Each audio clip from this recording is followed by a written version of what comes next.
Go. Okay, hi, we're here today with Bob Campbell, Master of Wine, who's been nice enough to come out and have a visit for us on a harvest day, and he's brought some good weather with us, thank God. So thanks, Bob, for coming out. My pleasure. And any questions that you have about the vineyard? Or I'm just curious about the density. You've got about twice the density down here to the uphill vines. What sort of difference does it make? I mean, does it... Well, there's a lot of discussion about that.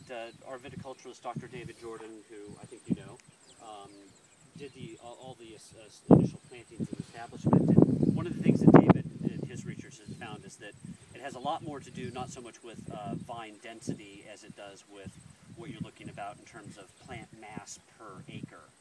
So you could have, you know, a lot of vines or little vines, but there are a lot of people that do sort of say, well, if you're going to do, you know, high density is good, and one way to do it is if you do it, you want to be very, very dense. You don't want to be sort of 1.8 or 1.2. You want to be, you want to get right in there and go really close. So when we were moving some vines around, we decided to plant this block as a test to see what we saw as a difference with 900 millimeters being so double the density.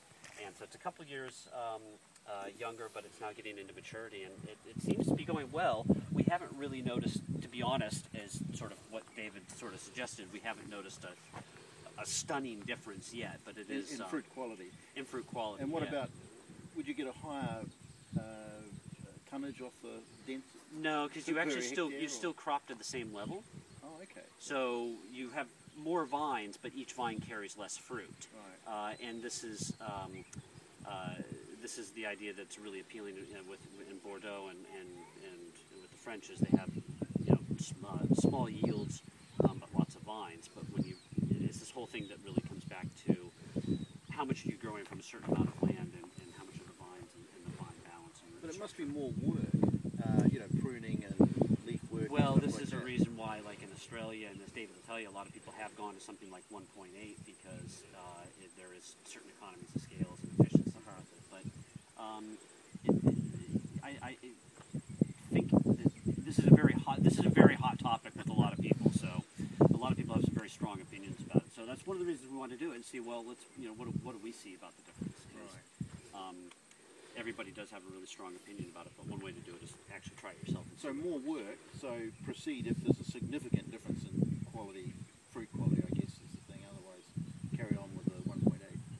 Yeah. That's about it. Yeah. And you were talking about the extender day, the reflective surface under the vines. Yeah, that was... but you don't... Did I get you right? You don't actually need that? You don't need to boost the heat? No, we have found that we don't actually need it. There are a lot of people who've done a lot of things with reflective ground cloth. This was part of a research project with Auckland University with Andrews, who was doing her master's thesis research project.